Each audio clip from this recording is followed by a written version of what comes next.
कयामत का दिन एक ऐसा दिन होगा जो किसी ने कभी तसव्वुर भी नहीं किया होगा। आसमान फट जाएगा, सितारे गिर जाएंगे और जमीन अपने अंदर छुपी हर बात को बयान कर देगी। लोग अपनी कब्रों से उठाए जाएंगे और हर तरफ बस एक ही सदा गूंज रही होगी, आज का दिन फैसले का है।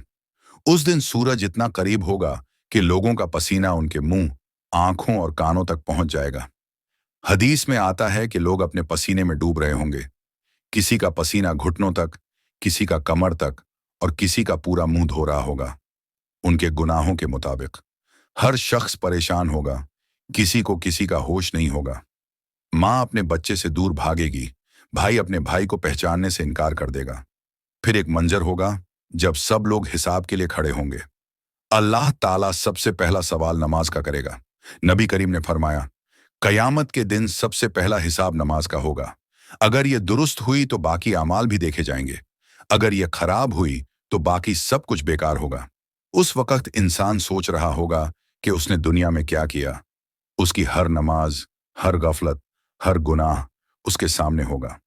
फिर आएगा मीजान का मंजर। एक तराजू लगाया जाएगा, आमाल तोले जाएंगे। छोटी छोटी बातें जो इंसान भूल गया होगा वो भी लिखी हुई मिलेंगी।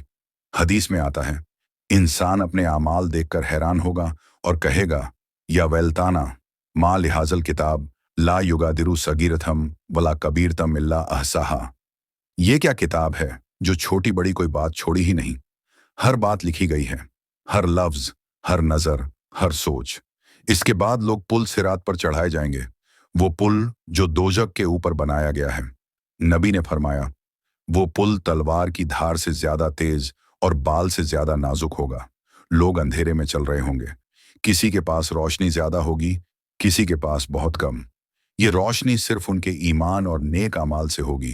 कुछ लोग बिजली की रफ्तार से गुजरेंगे, कुछ दौड़कर, कुछ चलकर और कुछ घिसटते घिसटते और कुछ दोजक में गिर जाएंगे।